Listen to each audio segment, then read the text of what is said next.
Marou, bonjour et bienvenue. Bonsoir Cédric, s'il vous plaît. Je voulais savoir comment il faut installer les différents pilotes. En plus, je ne comprends pas bien la notion des pilotes. Si possible, je demande une explication. Merci bien. Tout à fait. Je vais vous expliquer les différentes choses. Malheureusement, je ne vais pas pouvoir vous expliquer pour tous les pilotes puisque quand vous allez comprendre le principe du pilote, vous allez voir que c'est à la fois simple et à la fois comment dire, pas compliqué, mais il y a de nombreuses possibilités. Qu'est-ce que c'est qu'un pilote? Un pilote, c'est un programme qui va s'installer sur votre disque dur ou votre SSD, et en fait qui va permettre à votre ordinateur de reconnaître les composants qui le composent justement. Donc vous avez, je ne vais pas vous refaire le schéma complet de l'informatique, mais dans les grandes lignes, vous avez la carte mère qui se trouve dans votre ordinateur, qui va être reliée à vos médias de stockage, donc on va dire les SSD, qui vont être reliés par exemple donc à votre écran, etc. À votre carte graphique, plutôt carte graphique, oui ce sera mieux, carte graphique, et la carte graphique qui sera reliée à l'écran, etc.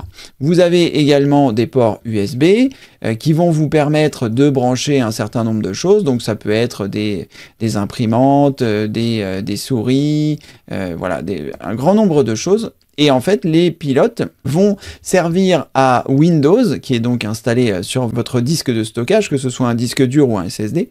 Eh bien, ça va permettre à Windows... Ah, j'ai le petit bug du tableau blanc, ça va revenir, il faut juste patienter un petit instant. Donc vous avez votre Windows qui est installé sur le SSD, et dans Windows, vous allez avoir ce que l'on appelle des pilotes, ça s'appelle aussi des drivers, et ce sont des choses qui vont permettre à Windows de comprendre comment bien utiliser les différents périphériques que vous utilisez.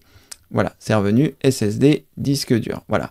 Donc dans Windows, vous avez des pilotes, qui sont également appelés drivers en anglais, si vous avez déjà entendu ce mot-là. Et donc tout ça, ça sert à Windows à savoir comment fonctionne tel ou tel périphérique. Donc quand vous installez un périphérique, en général, Windows a une grande base de pilotes et il va permettre à votre périphérique de fonctionner, que ce soit une souris, que ce soit une imprimante, que ce soit votre carte graphique, etc.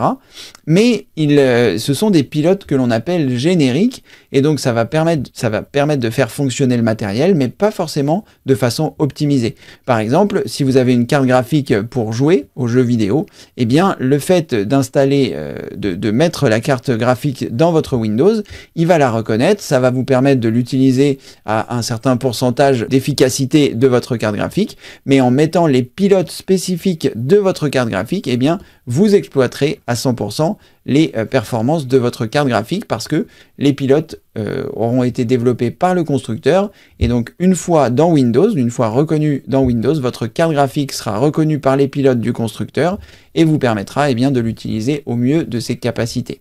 Donc voilà à quoi sert un pilote. Vous avez donc les pilotes génériques que Windows peut avoir directement au sein de ces pilotes installés, et vous avez les pilotes spécifiques, et plus vous avez des pilotes spécifiques, et bien plus en théorie vous exploitez au mieux les choses. Vous avez peut-être déjà vu ça, vous avez branché un jour une imprimante, vous avez pu imprimer des pages, mais vous n'avez pas tous les paramètres qui sont normalement prévus avec votre imprimante. Ça peut être le recto verso, ça peut être pas mal de choses, et donc le fait d'installer les bons pilotes pour votre imprimante, eh bien permettra d'utiliser celle-ci à son plein potentiel. Donc si vous avez le recto verso, de bien l'utiliser, etc., etc. Donc en général, ce que font les pilotes, c'est qu'ils vont rajouter des fonctionnalités. C'est ce que je montrais tout à l'heure par rapport à la souris. Je ne sais pas si vous étiez là. Si vous faites Windows plus I pour arriver dans les paramètres, que vous allez dans Bluetooth et appareil et que vous cliquez sur souris, vous allez avoir ici un certain nombre de paramètres qui correspondent à votre souris, et quand vous allez brancher celle-ci, eh bien vous allez pouvoir modifier un certain nombre de choses. Mais si par exemple vous avez une souris spécifique, comme moi j'ai une souris pour jouer, que j'ai acheté depuis très longtemps, eh bien j'ai installé les pilotes, et dans cette souris, dans ce programme, pardon, eh bien je peux configurer ma souris de façon beaucoup plus poussée que ce que ne le permettrait Windows. Donc ça, c'est juste pour répondre à votre question de qu'est-ce qu'un pilote. Et ensuite, la suite va être, je voulais savoir comment il faut installer différents pilotes. Donc après, comment est-ce qu'on fait pour installer un pilote?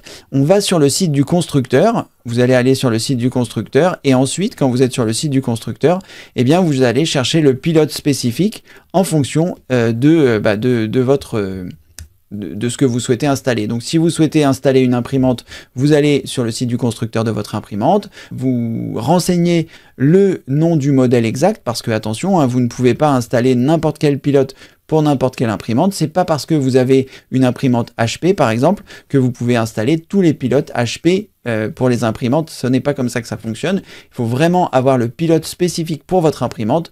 Donc je connais pas les modèles HP, mais si par exemple vous avez une VX 2532, ce qui n'est pas du tout quelque chose qui est avec HP, mais voilà, c'est juste pour vous donner un exemple, eh bien il faut que vous preniez le pilote pour votre HP VX 2532, parce que si vous prenez celle pour la 33, peut-être que ça va fonctionner, mais peut-être que ça va mettre le bazar partout.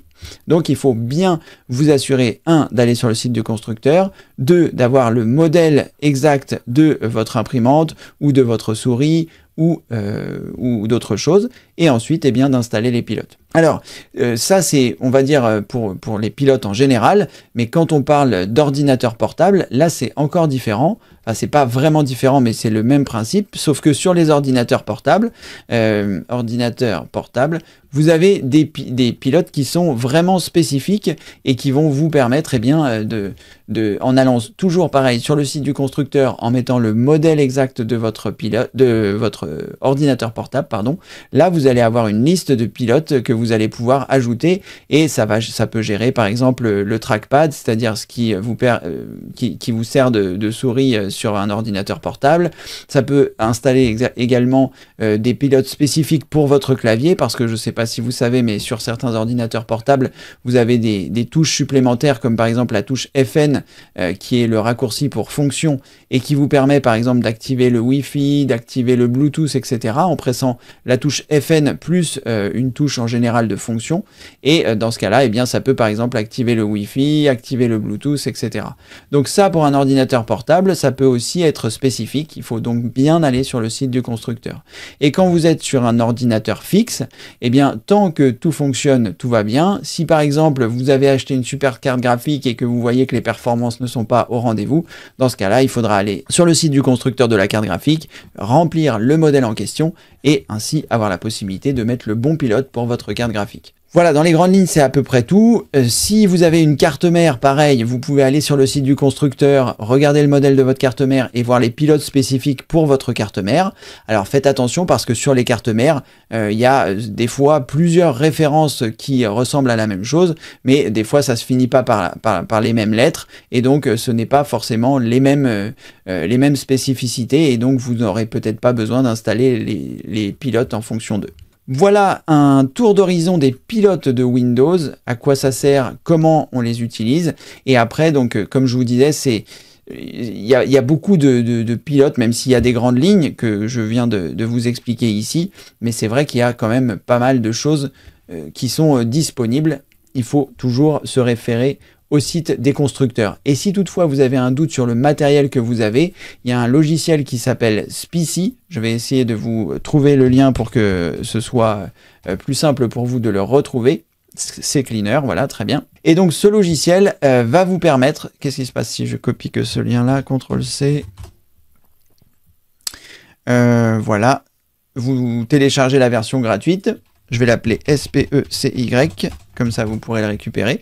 Vous cliquez sur télécharger la version gratuite, vous choisissez Free Download, et après vous pourrez passer le logiciel en français. Mais ça n'a pas vraiment d'importance, je crois qu'il est encore installé. Voilà. Ce logiciel vous permet éventuellement donc de savoir quelle carte mère vous possédez, quelle carte graphique vous possédez, quel processeur vous possédez, etc.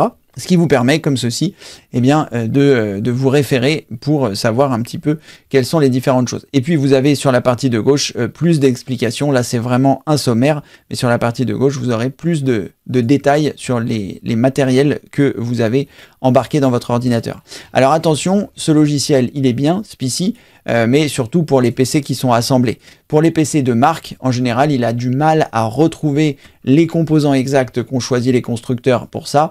Mais si vous avez pris un PC de marque, que ce soit un ordinateur portable ou un ordinateur fixe, eh bien, en général, sur le site du constructeur, vous aurez tous les pilotes qui concernent votre ordinateur.